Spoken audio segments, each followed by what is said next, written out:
एक बार फिर तो स्वागत है एवरी मंडे ਸਿੰਘ ਦੇ ਫੰਡੇ ਦੇ ਉੱਤੇ। ਪਿਛਲੇ ਕੁਝ ਐਪੀਸੋਡਸ ਤੋਂ ਅਸੀਂ ਗੱਲਬਾਤ ਕਰ ਰਹੇ ਹਾਂ RESP यानी कि रजिस्टर्ड एजुकेशन सेविंग प्लान्स बारे ਤੇ ਅਸੀਂ ਡਿਸਕਸ ਕੀਤੇ ਸੀ ਕੁਝ RESP ਦੇ ਫੰਡੇ। तो उम्मीद करता ਹਾਂ कि पिछले एपीसोड्स ਤੋਂ ਬਾਅਦ RESP ਨੂੰ ਲੈ ਕੇ ਤੁਹਾਡੀ ਜਾਣਕਾਰੀ ਵਿੱਚ ਵਾਧਾ ਹੋਇਆ ਹੋਵੇਗਾ। ਤੇ ਅੱਜ ਸਿੰਘ ਦੇ ਫੰਡੇ ਦੇ ਇਸ ਐਪੀਸੋਡ ਦੇ ਵਿੱਚ ਅਸੀਂ ਡਿਸਕਸ ਕਰਾਂਗੇ RESP ਨੂੰ ਲੈ ਕੇ ਕੁਝ ਕਾਮਨ ਕੁਐਸਚਨਸ ਜਿਹੜੇ ਅਕਸਰ ਪੁੱਛੇ ਜਾਂਦੇ ਨੇ। ਤੇ ਉਮੀਦ ਕਰਦਾ ਹਾਂ ਕਿ ਅੱਜ ਦੇ ਐਪੀਸੋਡ ਤੋਂ ਬਾਅਦ RESP यानी कि रजिस्टर्ड एजुकेशन सेविंग प्लान बारे ਤੁਹਾਡੀ ਜਾਣਕਾਰੀ ਹੋਰ ਗੂੜੀ ਜਾਂ ਹੋਰ ਪੁਖਤਾ ਹੋ ਜਾਵੇਗੀ। ਤੇ ਜੇਕਰ ਹੁਣ ਤੱਕ ਤੁਸੀਂ ਸਾਡਾ ਚੈਨਲ ਲਾਈਕ ਸ਼ੇਅਰ ਤੇ ਸਬਸਕ੍ਰਾਈਬ ਨਹੀਂ ਕੀਤਾ ਤੇ ਜਲਦੀ ਨਾਲ ਸਾਡਾ ਚੈਨਲ ਲਾਈਕ ਸ਼ੇਅਰ ਤੇ ਸਬਸਕ੍ਰਾਈਬ ਜ਼ਰੂਰ ਕਰ ਦਿਓ, ਨਹੀਂ ਤਾਂ ਫਿਰ every Monday you will miss Singh ਦੇ ਫੰਡੇ। ਹੁਣ ਗੱਲ RESP ਦੀ ਤਾਂ ਸਭ ਤੋਂ ਪਹਿਲਾਂ ਸ਼ੁਰੂਆਤ ਇਹੀ ਕਰੀਏ ਕਿ RESP ਕੀ ਹੁੰਦੀ ਹੈ ਤੇ RESP ਦੀ ਸ਼ੁਰੂਆਤ ਕਦੋਂ ਕੀਤੀ ਗਈ। RESP यानी कि रजिस्टर्ड एजुकेशन सेविंग्स प्लान एक सेविंग ਤੇ ਇਨਵੈਸਟਮੈਂਟ ਦਾ ਅਜਿਹਾ ਪਲਾਨ ਹੈ ਜਿਸ ਦੇ ਵਿੱਚ ਅਸੀਂ ਆਪਣੇ ਬੱਚਿਆਂ ਦੀ ਹਾਇਰ ਐਜੂਕੇਸ਼ਨ ਜਾਂ ਜਿਸ ਨੂੰ ਅਸੀਂ ਪੋਸਟ ਸੈਕੰਡਰੀ ਐਜੂਕੇਸ਼ਨ ਕਹਿੰਦੇ ਹਾਂ ਉਸ ਲਈ ਥੋੜਾ ਕਰਕੇ ਸੇਵਿੰਗ ਕਰਦੇ ਹਾਂ। ਤੇ ਇਸ ਸੇਵਿੰਗ ਨੂੰ ਇਨਕਰੇਜ ਕਰਨ ਲਈ ਗਵਰਨਮੈਂਟ ਵੀ ਸਾਨੂੰ ਗ੍ਰਾਂਟਸ ਤੇ ਬੌਂਡਸ ਨਾਲ ਸਪੋਰਟ ਕਰਦੀ ਹੈ। ਫਿਰ ਸਾਡੀ ਸੇਵਿੰਗ ਤੇ ਗਵਰਨਮੈਂਟ ਦੇ ਗ੍ਰਾਂਟਸ ਐਂਡ ਬੌਂਡਸ ਦੋਨੋਂ ਮਿਲ ਕੇ ਇਨਵੈਸਟ ਹੁੰਦੇ ਨੇ ਤੇ ਇਨਵੈਸਟਮੈਂਟਸ ਤੋਂ ਆਈ ਰਕਮ ਫਿਰ ਸਾਡੇ ਬੱਚਿਆਂ ਦੀ ਹਾਇਰ ਐਜੂਕੇਸ਼ਨ ਜਾਂ ਪੋਸਟ ਸੈਕੰਡਰੀ ਐਜੂਕੇਸ਼ਨ ਦੇ ਵਿੱਚ ਇਸਤੇਮਾਲ ਹੁੰਦੀ ਹੈ। ਸਾਲ 1974 ਦੇ ਵਿੱਚ RESP ਦੀ ਸ਼ੁਰੂਆਤ ਕੀਤੀ ਗਈ ਸੀ, ਪਰ ਉਸ ਤੋਂ ਲੈ ਕੇ ਹੁਣ ਤੱਕ ਇਸ ਦੇ ਵਿੱਚ ਬਹੁਤ ਸਾਰੇ ਬਦਲਾਵ ਕੀਤੇ ਜਾ ਚੁੱਕੇ ਨੇ। ਹੁਣ ਸਵਾਲ ਇਹ ਵੀ ਪੈਦਾ ਹੁੰਦਾ ਹੈਗਾ ਕਿ RESP ਯਾਨੀ ਕਿ ਰਜਿਸਟਰਡ ਐਜੂਕੇਸ਼ਨ ਸੇਵਿੰਗ ਪਲਾਨਸ ਦੀ ਲੋੜ ਹੈ ਵੀ ਕਿਉਂ। ਜੇਕਰ ਅਸੀਂ ਮੌਜੂਦਾ ਦੌਰ ਦੇ ਵਿੱਚ ਹਾਇਰ ਐਜੂਕੇਸ਼ਨ ਜਾਂ ਫਿਰ ਪੋਸਟ ਸੈਕੰਡਰੀ ਐਜੂਕੇਸ਼ਨ ਦਾ ਖਰਚਾ ਵੇਖੀਏ ਤਾਂ ਯੂਨੀਵਰਸਿਟੀ ਦੇ ਵਿੱਚ 4 ਸਾਲ ਦਾ ਪ੍ਰੋਗਰਾਮ ਲਗਭਗ $60,000 ਦੀ ਕਾਸਟ ਰੱਖਦਾ ਹੈ। ਤੇ ਹੁਣ ਜੇਕਰ ਅੱਜ ਦੇ ਦੌਰ ਦੇ ਵਿੱਚ ਇਹ 60,000 ਹੈ ਤਾਂ ਆਉਣ ਵਾਲੇ ਟਾਈਮ ਦੇ ਵਿੱਚ ਇਹ ਵੱਧ ਕੇ ਲੱਖ ਜਾਂ $1.25 ਲੱਖ ਵੀ ਹੋ ਜਾਵੇਗਾ।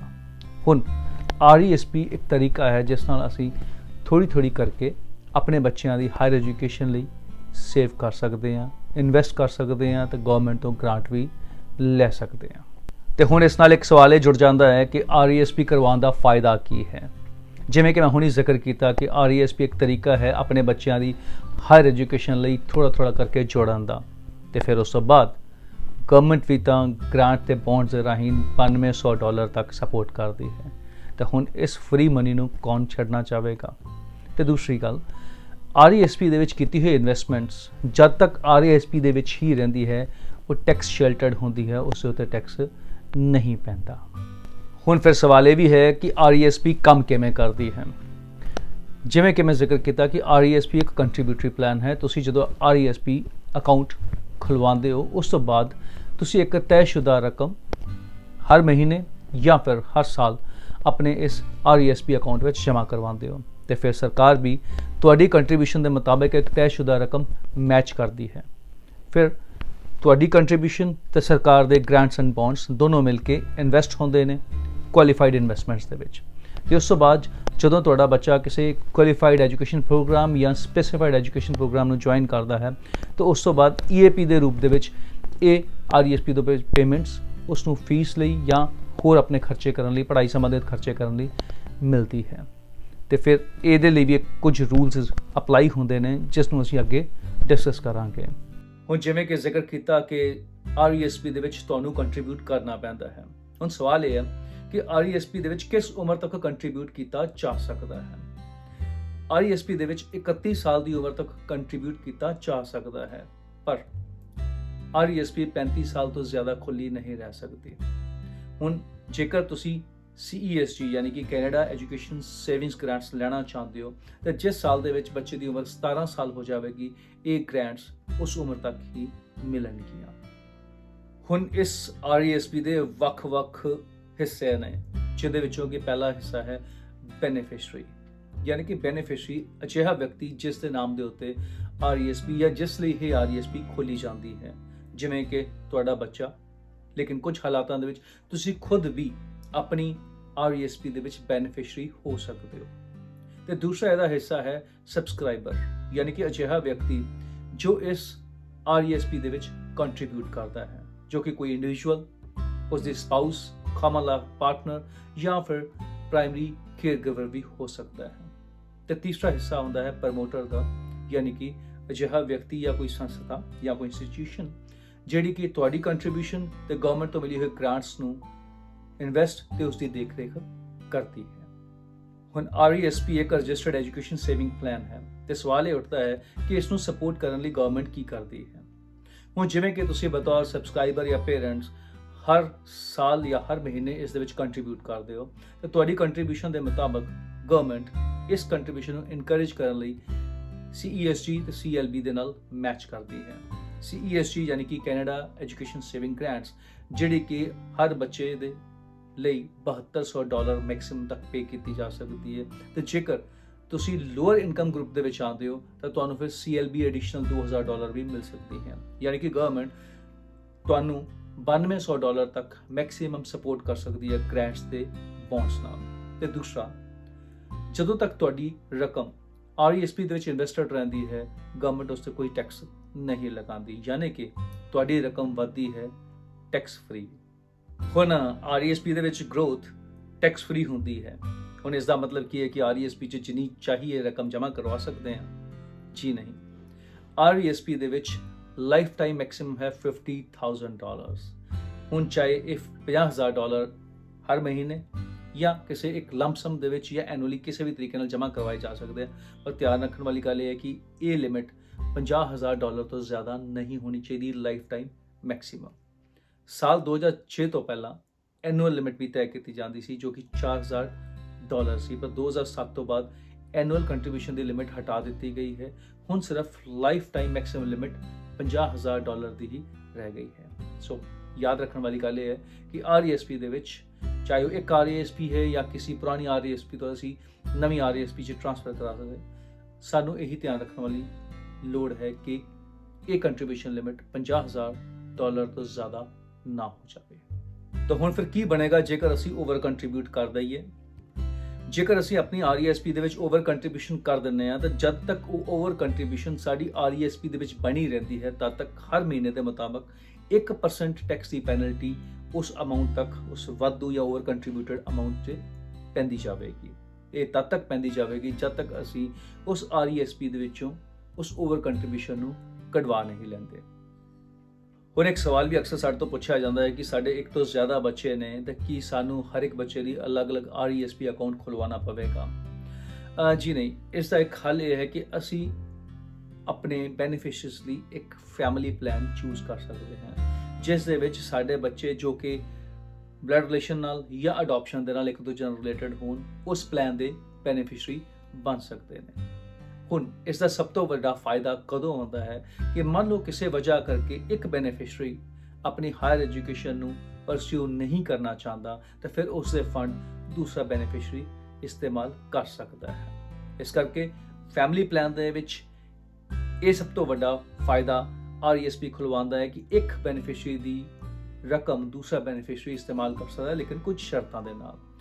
ਲੇਕਿਨ ਅਗਰ ਦੋਨੋਂ ਬੈਨੀਫਿਸ਼ਰੀਜ਼ ਦੇ ਵਿੱਚ ਉਮਰ ਦਾ ਕਾਫੀ ਜ਼ਿਆਦਾ ਫਰਕ ਹੈ ਤਾਂ ਫਿਰ ਹਮੇਸ਼ਾ ਸਲਾਹ ਦਿੱਤੀ ਜਾਂਦੀ ਹੈ ਕਿ ਤੁਸੀਂ ਆਪਣੇ ਇੱਕ ਫੈਮਿਲੀ ਪਲਾਨ ਦੇ ਨਾਲ ਇੰਡੀਵਿਜੂਅਲ ਪਲਾਨ ਜ਼ਰੂਰ ਲਓ, ਕਿਉਂਕਿ ਫੈਮਿਲੀ ਪਲਾਨ ਦੇ ਵਿੱਚ ਵੱਧ ਤੋਂ ਵੱਧ ਉਮਰ ਦੀ ਇੱਕ ਹੱਦ ਤੈਅ ਕੀਤੀ ਹੁੰਦੀ ਹੈ ਜਿਸ ਤੋਂ ਬਾਅਦ ਉਸ ਦੇ ਵਿੱਚ ਕੰਟਰੀਬਿਊਸ਼ਨ ਕਰਨੀ ਬੰਦ ਕਰਨੀ ਪੈਂਦੀ ਹੈ।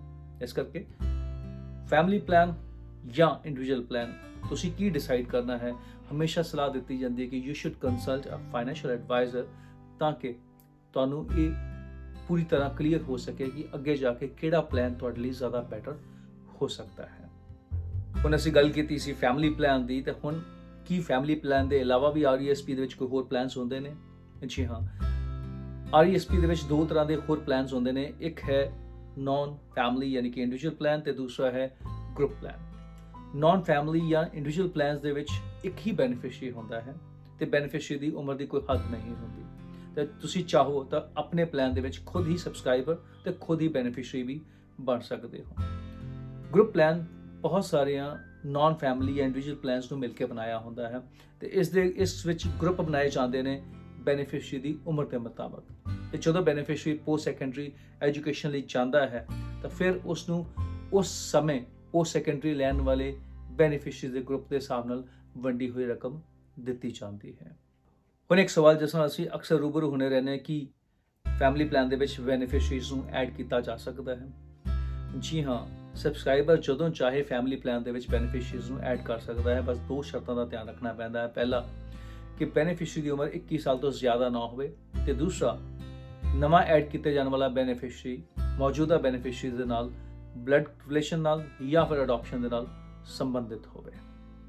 ਹੁਣ ਗਵਰਨਮੈਂਟ ਦੀ ਗ੍ਰਾਂਟ ਨੂੰ ਲੈ ਕੇ ਇੱਕ ਕੁਐਸਚਨ ਅਕਸਰ ਪੁੱਛਿਆ ਜਾਂਦਾ ਹੈ ਕਿ ਅਸੀਂ ਆਪਣੀ ਪਿਛਲੇ ਸਾਲਾਂ ਦੀ CESG ਗ੍ਰਾਂਟ ਮਿਸ ਕਰ ਚੁੱਕੇ ਹਾਂ, ਕੀ ਅਸੀਂ ਉਹਨੂੰ ਕੈਚ ਅਪ ਕਰ ਸਕਦੇ ਹਾਂ?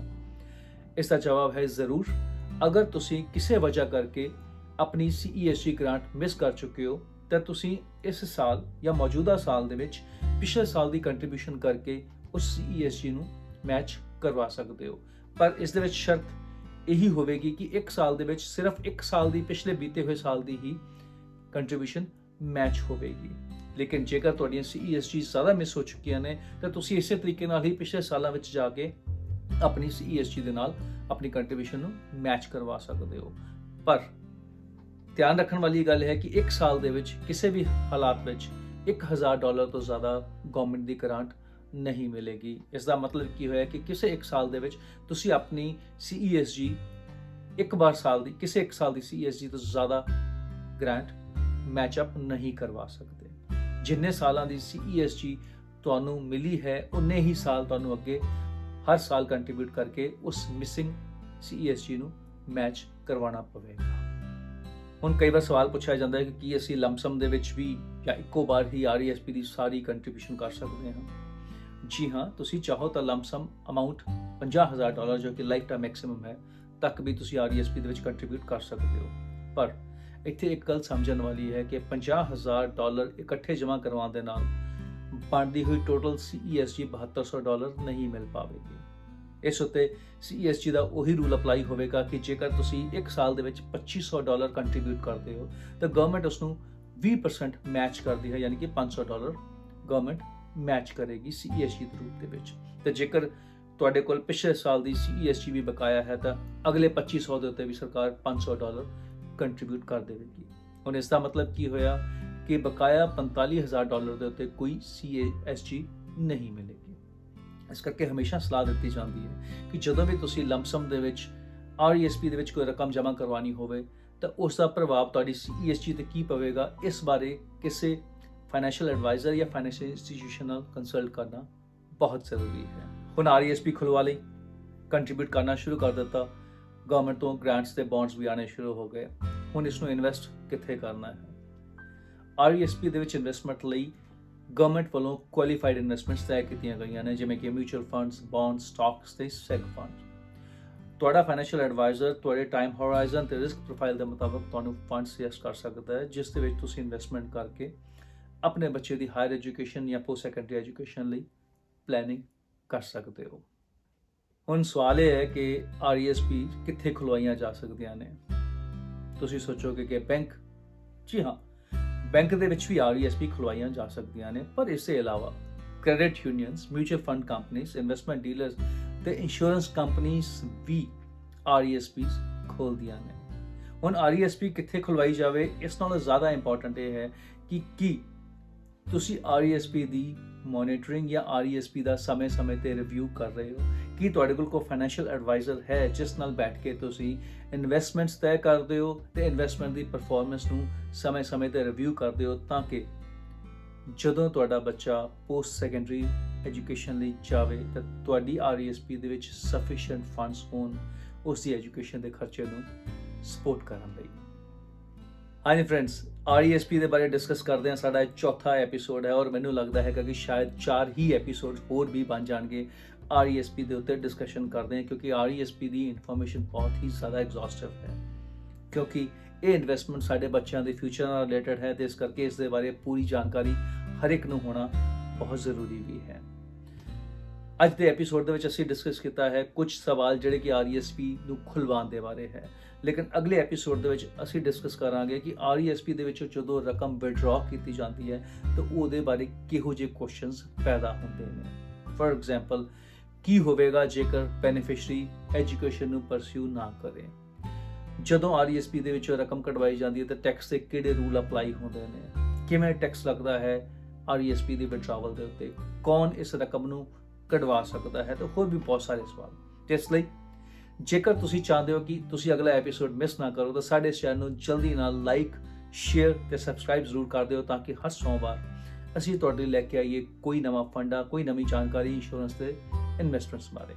ਇਸ ਕਰਕੇ ਜੇਕਰ ਤੁਸੀਂ ਸਾਡਾ ਚੈਨਲ ਲਾਈਕ, ਸ਼ੇਅਰ ਤੇ ਸਬਸਕ੍ਰਾਈਬ ਨਹੀਂ ਕੀਤਾ ਤਾਂ ਜਲਦੀ ਨਾਲ ਸਾਡਾ ਚੈਨਲ ਲਾਈਕ, ਸ਼ੇਅਰ ਤੇ ਸਬਸਕ੍ਰਾਈਬ ਕਰ ਦਿਓ, ਨਹੀਂ ਤਾਂ ਫਿਰ every Monday you will miss Singh ਦੇ ਫੰਡੇ।